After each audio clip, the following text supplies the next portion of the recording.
Meus amados irmãos, eu sei que vocês já leram o capítulo 10 de 1 Coríntios. Eu sei que vocês conhecem, de 2 Coríntios. Eu sei que vocês conhecem este texto sagrado. E sei que vocês sabem das armas espirituais que nós devemos se apossar delas para vencermos as fortalezas. No capítulo 10 de 2 Coríntios, Paulo, se você examinar todo o contexto, você vai ver que ele começa falando sobre as armas que ele tem utilizado na sua luta para pregar o Evangelho de Jesus Cristo. São armas espirituais, poderosas em Deus, para destruir as fortalezas da oposição.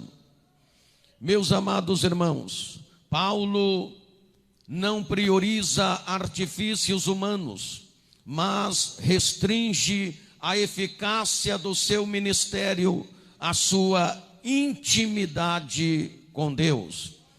Quero dizer a vocês que nós estamos em uma grande batalha que é exigente e longa na maioria das vezes. E nós precisamos entender o contexto desta batalha que estamos nela. Nessa luta, as pessoas não são os nossos inimigos. Ou seja, nesta guerra, nesta batalha, nesta peleja, não são as pessoas que são os nossos inimigos, mesmo que muitas vezes elas nos firam, nos maltratam e com muita força. Porém, nós devemos entender que por trás de tudo isso há um agitador espiritual. Então, o nosso inimigo não é humano, o nosso inimigo é um ser espiritual. Sendo assim, as nossas armas, elas não podem ser carnais, mas elas têm de ser armas espirituais poderosas em Deus. É disso que o apóstolo Paulo está tratando. Ele está dizendo que as nossas armas não são carnais. Veja bem, porque as armas da nossa milícia, do nosso combate, da nossa luta, da nossa constante guerra, não são carnais, mas sim poderosas em Deus para destruir as fortalezas. Eu quero falar de algumas armas espirituais poderosas em Deus para destruir as fortalezas. O que é fortaleza? É uma fortificação, um castelo, energia, força.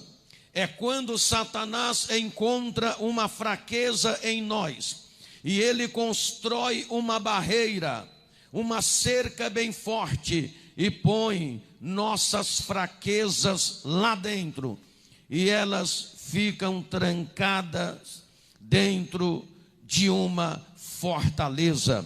Como quebrar essas fortalezas para que possamos ter vitórias sobre elas? Meus amados irmãos, nós sabemos que a nossa maior fortaleza, uma das fortalezas que nós temos que batalhar e lutar contra ela, é o reino das trevas. São Satanás e seus demônios, e ele lança muitos tropeços em nosso caminho para nos fazer tropeçar e cair. Mas se nós estivermos bem equipados com as armas espirituais, nós vamos vencer e destruir todas essas fortalezas em Cristo Jesus. Aleluia, glórias ao nome do Senhor. Precisamos entender, meus amados irmãos, que existem algumas fortalezas das quais nós não consideramos muito, e são fortalezas que podem nos vencer, nos detonar, nos tornar totalmente vencidos, como por exemplo, temperamento explosivo. Cuidado com o temperamento explosivo.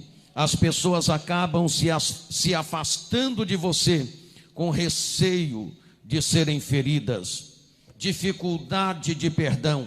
Há pessoas que não perdoam, não liberam perdão, têm o coração fechado para liberar perdão. Você está sendo vencido por essa fortaleza. A falta de tempo.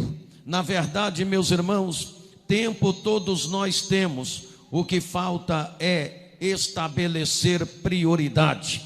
Tem gente que não tem tempo para Deus, não tem tempo para Jesus, não tem tempo para a igreja, não tem tempo para a oração. Pecados ocultos, que são pecados que você comete quando ninguém está por perto, quando ninguém está sabendo.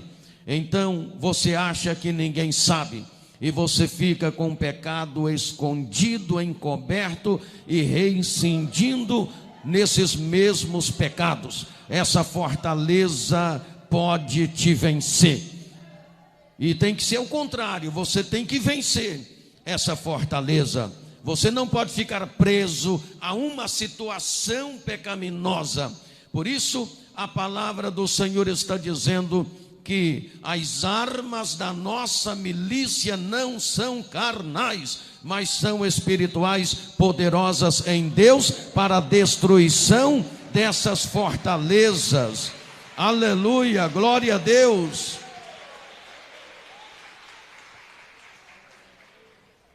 Aquela fraqueza, um mau hábito, aquela atitude desagradável, aquele estilo de vida que não agrada a ninguém. Cuidado com estas coisas. Hoje eu quero convidar a todos vocês a se apossar das armas espirituais para vencer essas fortalezas, para vencer o pecado, para vencer o diabo e seus demônios. Nós estamos numa guerra, nós estamos em nome de Jesus numa batalha, e essa batalha vai perdurar até Jesus voltar para levar a igreja, para arrebatar a sua querida igreja. Então, quais são as armas da nossa milícia? Quais são as armas espirituais que nós devemos se apossar delas para vencer fortalezas? Primeira delas, você sabe, eu vou falar só para lembrar: a oração. Diga comigo, oração. Não diga mais alto, oração. Os crentes estão perdendo o hábito de orar. Muitos irmãos estão deixando de lado o hábito de orar. Não tem desenvolvido o hábito de orar, e por isso tem sido vencido por algumas fortalezas, porque não tem desenvolvido o hábito de orar. A oração é uma arma espiritual na nossa milícia. Se nós não orarmos, nós estamos desprovidos de uma arma poderosa que vence fortalezas. Em Tiago capítulo 5, versículo 16, a palavra diz que a oração do justo é poderosa e eficaz. A igreja não parou de orar por Pedro quando ele estava na prisão. Mais tarde veio o efeito da oração. Ainda o povo, a igreja, os filhos de Deus estava em oração quando Deus libertou Pedro da prisão. E o anjo libertou Pedro, e Pedro veio até a porta da casa onde aquele grupo de oração estava orando. Ele bateu na porta e os irmãos foram atender e viram o resultado da oração. Foi a libertação do seu pastor que estava preso na fortaleza dos religiosos daquela época. Você vê isso em Atos capítulo 12, versículo 1 a seguir. Quando nós vamos para Atos, lá no capítulo 16, versículo 26 de Atos dos Apóstolos, a palavra diz que Paulo e Silas estavam presos. Quando na prisão, eles resolveram a orar e a cantar louvores ao nosso Deus. E enquanto eles estavam orando e cantando louvores ao Senhor Deus, Deus enviou um tremendo terremoto, e os alicerces daquele prédio começou a balançar.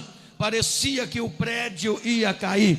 Houve um grande terremoto e suas prisões foram soltas, as fortalezas foram quebradas, as correntes foram quebradas. Ei, a fortaleza daquela prisão se desfez pelo poder da oração. E Deus então libertou Paulo e Silas das fortalezas daquela prisão. A Bíblia Sagrada fala, meus amados irmãos, em 1 Reis, lá no capítulo 18 de 1 Reis, versículo 38, Elias orou e o Senhor Deus mandou fogo do céu no Monte Carmelo. Veja bem, Elias ora e o Senhor enviou sobre o Monte Carmelo, o Senhor enviou fogo, e ali Elias venceu a fortaleza dos profetas de Baal. Quando nós oramos, as fortalezas do inimigo são desfeitas. Quando nós oramos, as fortalezas de Satanás são quebradas. Portanto, a oração é uma arma indispensável da armadura de um cristão. Aleluia. Quando a gente olha 1 Samuel, no primeiro livro de Samuel, a partir do versículo 1, a gente observa Ana em oração, e Ana ora com fé, e Deus responde a sua oração. Deus é patrocinador dos seus sonhos quando ela ora e coloca os seus sonhos na presença de Deus. No versículo 10 do capítulo 1 de Samuel, nós encontramos Ana se lamentando, orando, pedindo a Deus um filho. A falta de um filho fazia com que Ana amargasse uma amargura no seu coração, e ela era humilhada e sofria discriminação, porque naquela época uma mulher que não gerasse filho, ela era discriminada, ela sofria preconceitos e ela não tinha valor algum. Então Ana, ela se prostra diante de Deus em oração, e ela ora com fé, e ela diz: Deus, o meu coração está cheio de amargura. O Senhor tem visto o que eu tenho sofrido, as humilhações que eu tenho sofrido. Senhor, eu tenho um sonho, eu quero um filho. No versículo de número 12, nós encontramos Ana agindo no templo, ela orando e chorando na presença de Deus, pedindo que Deus realizasse o seu sonho. E quando a gente vai para o versículo de número 27, aí a gente contempla Ana com a resposta da sua oração. Ela chega no templo com o menino nos braços e diz para o sacerdote: está vendo aqui? Por esse menino orava eu. Ana recebe a resposta da sua oração. Aleluia, glória, pode glorificar o nome de Jesus. Porque as armas da nossa milícia não são carnais, não são carnais, mas sim poderosas em Deus para a destruição de fortalezas. E a oração é uma arma espiritual. Nós vemos Eliseu em 2 Reis, no capítulo 7, nós encontramos Eliseu. Eliseu ora e profetiza para a cidade de Samaria, e ele profetiza prosperidade, ele profetiza o fim da escassez, ele profetiza o fim da miséria, ele profetiza o fim de uma crise que parecia não ter fim.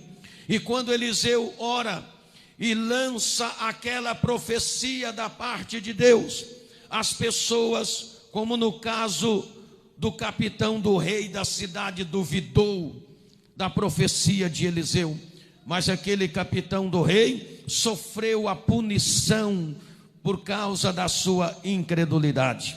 A verdade é, meus amados irmãos, que o Senhor criou circunstância para trazer a resposta para aquele povo. O Senhor cria circunstâncias, tanto para provar o seu povo, como também para abençoar o seu povo. Se você ler o capítulo 7 de 2 Reis, você vai entender a circunstância que Deus criou após Eliseu orar e profetizar para abençoar aquele povo. Deus criou uma circunstância tremenda. O Senhor fez maravilha quando tudo parecia perdido, quando parecia que não ia acontecer nada do que disse o profeta Eliseu. Então Deus cria circunstância para abençoar aquele povo. Deus dá uma porta de escape. Deus usou até mesmo 3 homens leprosos para que o que Eliseu havia dito acontecesse, e do jeito que Eliseu disse, profetizou, aconteceu, porque Eliseu era um homem que fazia uso dessa arma poderosa, a oração, a oração, a oração, a oração, a oração. Ore e você terá vitória, ore e você terá resposta divina de Deus. Ore e as fortalezas serão vencidas em nome de Jesus. Quando você vai lá em 2 Crônicas, no capítulo 32, precisamente no versículo 20, nós encontramos o rei Ezequias, junto com o profeta Isaías, orando ao Senhor. Meus amados irmãos, por este motivo, o Senhor então enviou providência para Ezequias, como também para Isaías e para o povo de Judá. Deus chama à existência as coisas que não existem. Ele traz à existência as coisas que não existem para abençoar os teus filhos, principalmente quando os teus filhos estão em oração. Aleluia. A oração inspiradora de Ezequias e do profeta Isaías e a sua atitude perante a crise trouxe vitória para ele e para o seu povo. Ezequias não revidou insulto por insulto, mas ele entregou-se a Deus em oração sincera, aguardando o socorro divino que Deus mandaria à sua maneira e na hora determinada por ele. O que o rei Ezequias fez junto com o profeta Isaías foi orar ao Senhor. E por que eles oraram ao Senhor? Porque o rei Senaqueribe havia enviado uma carta para o rei Ezequias, dizendo que ia invadir a cidade, ia invadir Jerusalém, ia destruir Jerusalém, ia matar o rei Ezequias, ia matar quem estivesse ali, inclusive o profeta Isaías e todo o povo. E Senaqueribe prometeu que ia fazer com Jerusalém o que ele havia feito com as demais nações que ele havia invadido, havia matado o rei da cidade, havia destruído o povo e havia colocado fogo na cidade. E ele disse que faria o mesmo na cidade onde estava o rei Ezequias, onde estava o profeta Isaías. Então, quando Ezequias recebe esta notícia, ele não revidou insulto por insulto. Ele sabia da fortaleza do exército do Senaqueribe. Senaqueribe era um rei que tinha um exército considerado naquela época invencível, imbatível. Era uma fortaleza o exército do Senaqueribe. E o rei Ezequias sabia disso. Chamou o profeta Isaías e disse: profeta, aqui está a carta do rei Ezequias, ou seja, do rei Senaqueribe. Ele promete que vai invadir a nossa cidade, vai nos destruir e vai botar fogo na cidade. Então eles juntos oraram ao Senhor. E o profeta Isaías disse: Senhor, esse insulto não é contra mim, esse insulto não é contra o rei Ezequias, esse insulto é contra o Senhor. E nós cremos no poder da oração. O Senhor sabe que nós não temos exército suficiente, nós não temos armas carnais para lutar contra a fortaleza de Senaqueribe. Mas a nossa arma é espiritual, e ela é capaz de destruir qualquer fortaleza. Está entregue em tuas mãos. Tendo Ezequias e Isaías orado, o Senhor enviou um anjo e disse: vai e destrói Senaqueribe e seu exército. E um anjo só foi suficiente para dar a vitória ao rei Ezequias e ao profeta Isaías e ao povo de Deus. Aleluia, louvado seja Deus. Você pode glorificar o nome de Jesus? Que aconteceu? Aconteceu o que ninguém esperava. O exército de Senaqueribe foi desbaratado. A fortaleza de Senaqueribe foi destruída. Só bastou um anjo de Deus. Por quê? Porque o rei Ezequias e o profeta Isaías oraram. Eles tinham tomado posse dessa arma potente, não carnal, mas espiritual, a oração. A oração. Qual é a fortaleza que está diante de você? Qual é a fortaleza que está diante de você? Eu estou perguntando: qual é a fortaleza que está diante de você? Você tem orado? Ore, ore, ore, ore, ore, ore, ore, e essa fortaleza será destruída em nome de Jesus.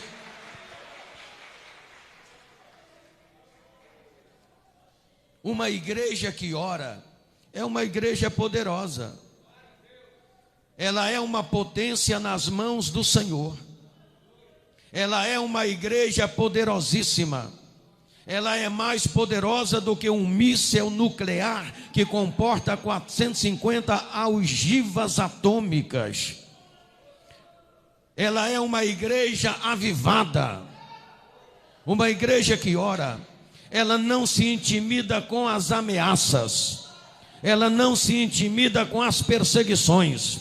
Uma igreja que ora, ela não se intimida com os escárnios, ela não se intimida com Satanás e seus demônios. Uma igreja que ora, nela sempre está acontecendo o sobrenatural. Ela está sempre em novidade de vida. Nela a glória de Deus se manifesta.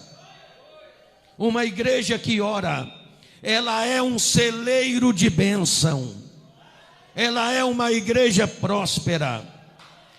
Ela é uma igreja de fogo. Ela é uma igreja pentecostal.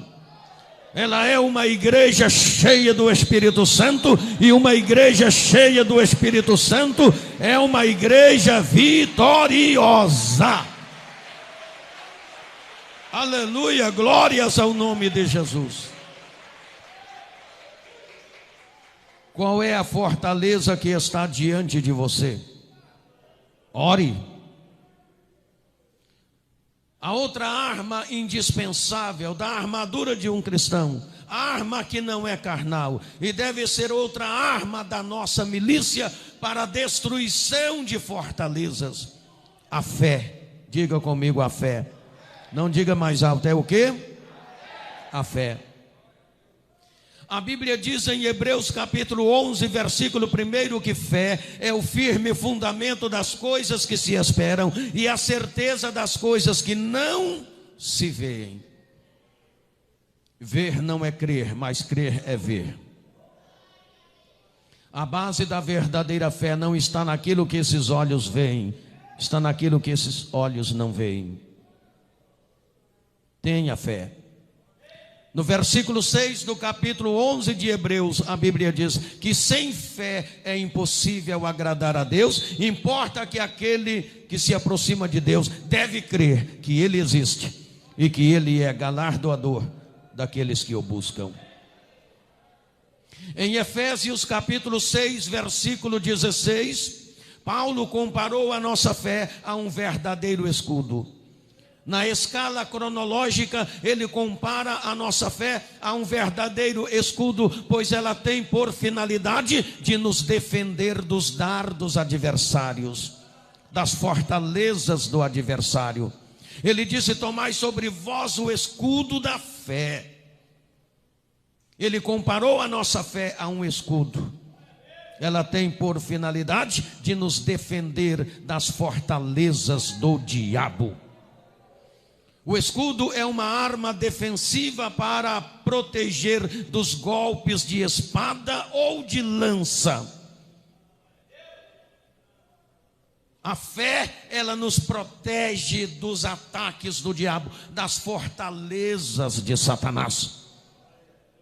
Quando o diabo vai tentar um crente e ele vê o crente munido do escudo da fé, ele tenta, mas ele treme na base, porque ele sabe que a fé é uma arma que destrói suas fortalezas. Em 1 João capítulo 5, versículo 4, a palavra do Senhor diz: e esta é a vitória que vence o mundo, a nossa fé. Todo aquele que é nascido de Deus vence o mundo, e esta é a vitória que vence o mundo, a nossa fé. Aleluia, glória a Deus. Então tenha fé, irmãos. Tenha fé, tenhamos fé. Tenhamos fé, porque a fé é uma das armas da nossa milícia para a destruição de fortalezas. Aleluia.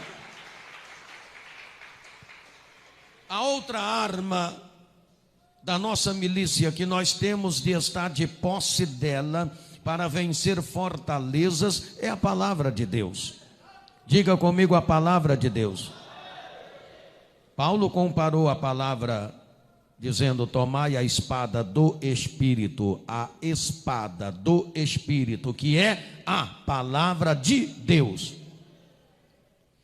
Ela é a espada do Espírito. Paulo falou em Efésios 6, 7. A palavra de Deus é viva, eficaz e mais poderosa que uma espada de dois gumes, disse o escritor aos Hebreus no versículo 12 do capítulo 4.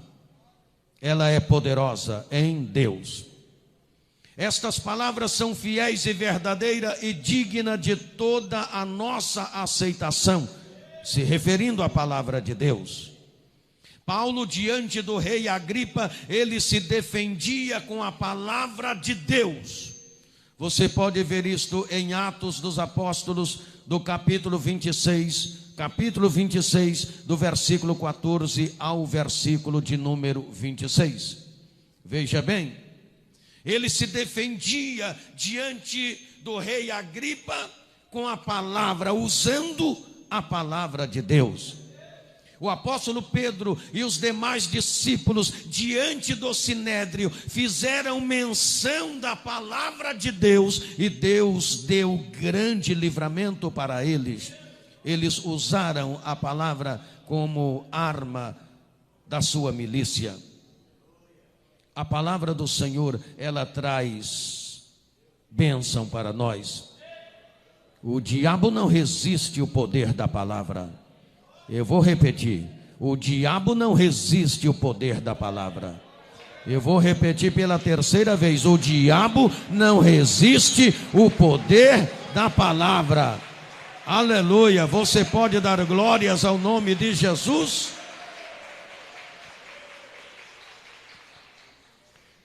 Na tentação de Jesus, Jesus usou a palavra contra o diabo. Jesus usou a palavra. Não despreze a palavra. Tenha a palavra de Deus na sua vida, no seu coração. O escritor dos Salmos disse assim: guardei a tua palavra em meu coração para não pecar contra ti. Tenha a palavra de Deus. A Bíblia Sagrada não é só para ser lida como se lê um jornal. Ela é a palavra de Deus. É a nossa regra de fé e prática. Não basta ler, você precisa meditar e precisa guardar, precisa vivenciar, precisa praticar. Quando você guarda, vivencia, pratica a palavra, você está com uma arma poderosa, potente para destruir as fortalezas do diabo. Aleluia! Mais forte as palmas para o Rei Jesus.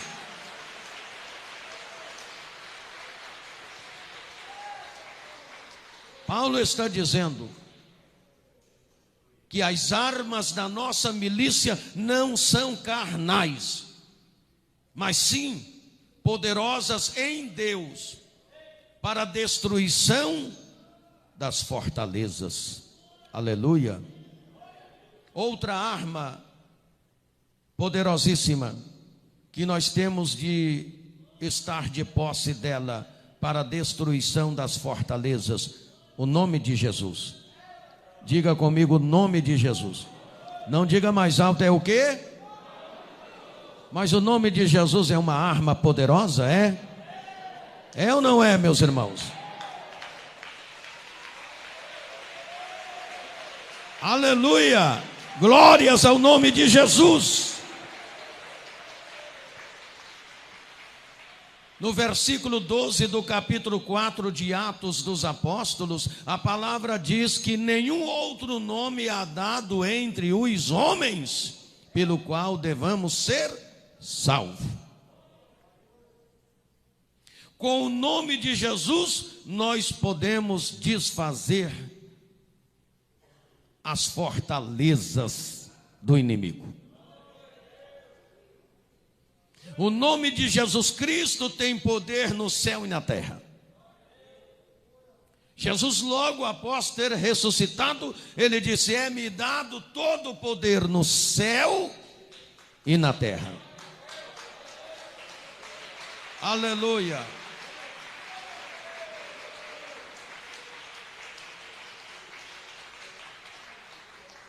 Com o nome de Jesus, os demônios fogem e os cativos são libertos. Eu vou repetir. Com o nome de Jesus, os demônios fogem e os cativos são libertos. Aleluia! Em Filipenses capítulo 2, versículo 9, a Bíblia diz que Deus lhe deu um nome que é sobre todos os nomes. O nome de Jesus é sobre todos os nomes. E no versículo 10 do capítulo 2 de Filipenses, a Bíblia diz que todo joelho terá que se dobrar diante de Jesus e toda língua terá que confessar que Ele é o maior, que Ele é o Senhor, que Ele é o Rei dos Reis. Aleluia! Que o seu nome é poderoso.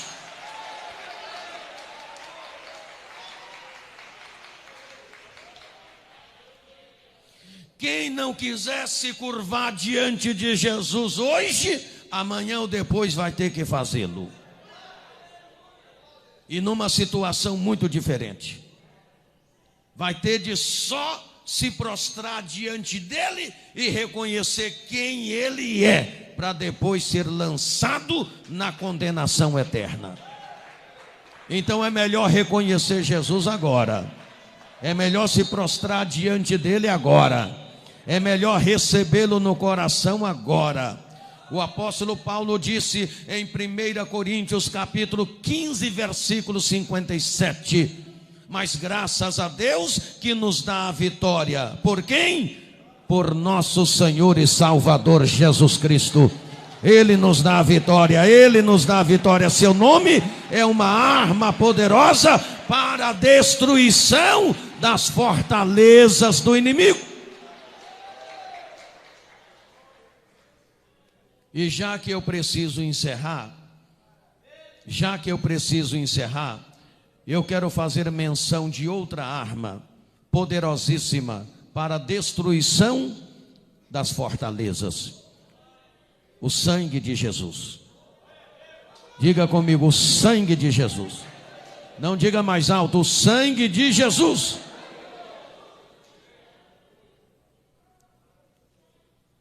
Que derrota teve Satanás quando o sangue de Jesus foi derramado? Por essa, talvez ele não esperava. Mas ele fez de tudo para Jesus desistir da cruz. Eu estava pregando um dia desse lá na sede mundial, e eu falei sobre isso. O diabo fez de tudo para que Jesus desistisse da cruz, porque ele tinha noção que se Jesus fosse até o fim e o sangue dele fosse derramado, esse sangue iria trazer vitórias para a humanidade. Esse sangue seria uma arma para a destruição de suas fortalezas.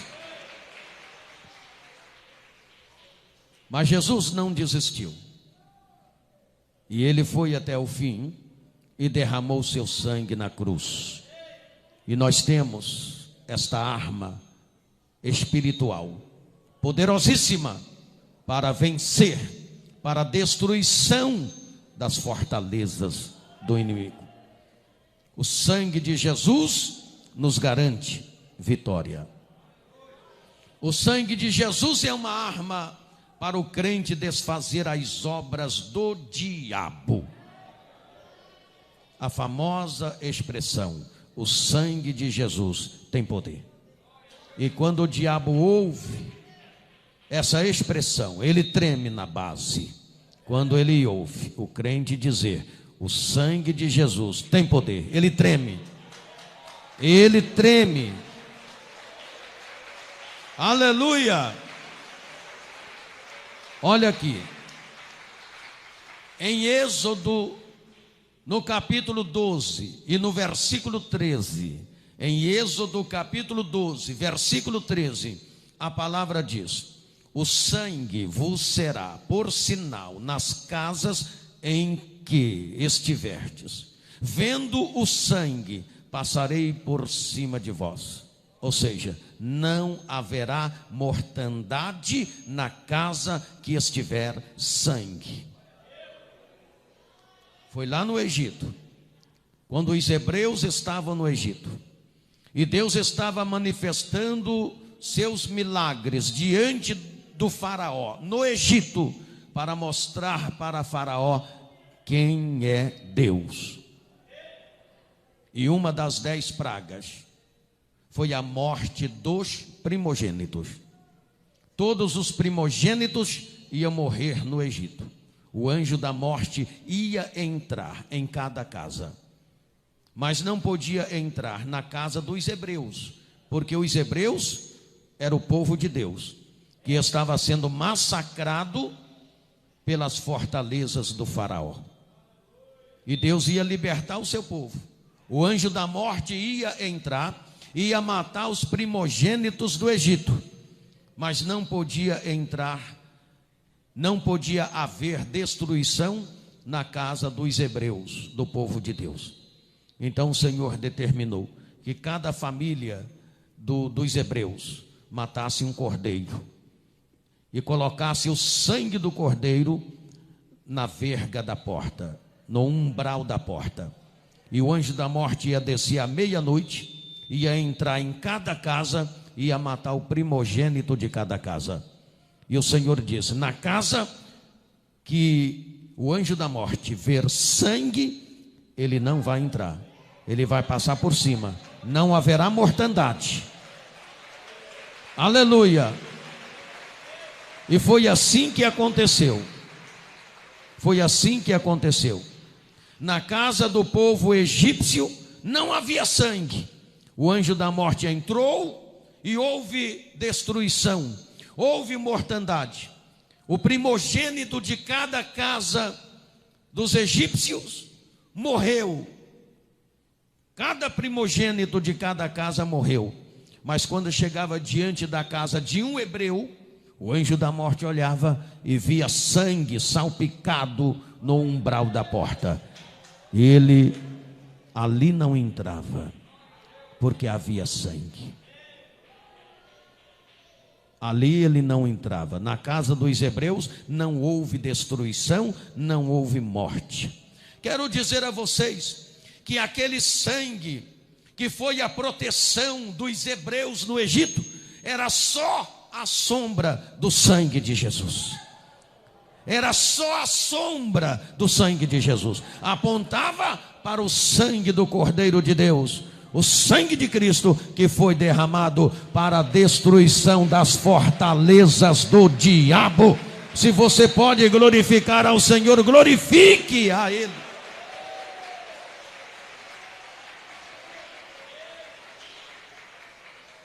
O sangue de Jesus Cristo liberta da escravidão de Satanás e da punição eterna. Vou repetir: o sangue de Jesus Cristo nos liberta da escravidão de Satanás e da punição eterna. O sangue de Jesus foi a destruição de fortalezas do inferno. Cada crente tem uma gotinha do sangue de Jesus. Aleluia! Tem uma gotinha do sangue de Jesus na sua vida. Cada crente salvo, cada crente convertido, cada crente verdadeiro, cada crente de verdade. Aleluia! Glórias ao nome de Jesus. Que Deus abençoe vocês. Que a graça de Jesus esteja conosco. Nós vamos orar para Jesus operar maravilhas aqui. Quem crê nas maravilhas de Deus, diga: eu creio. A Ivone vai louvar a Deus com 2 hinos, tá bom? Vai louvar a Deus. Coloca a mão na altura do seu coração. Coloca a mão na altura do seu coração. O Senhor está dizendo aqui na sua palavra. O Senhor está dizendo através do apóstolo Paulo: e as armas da nossa milícia não são carnais, mas poderosas em Deus para a destruição das fortalezas. Você está munido das armas espirituais? Você ora? Você tem fé? A palavra de Deus está em você? Ela habita em você? Você crê no nome de Jesus? Tem Jesus no coração? Tem o sangue de Jesus Cristo na sua vida? Aleluia! Diga-se: meu Deus. Diga mais forte: meu Deus, eu lhe agradeço por esta palavra. Eu quero estar munido dessas armas espirituais para a destruição das fortalezas. Senhor, me ajuda eu vencer as fortalezas do inimigo, do adversário. Amém.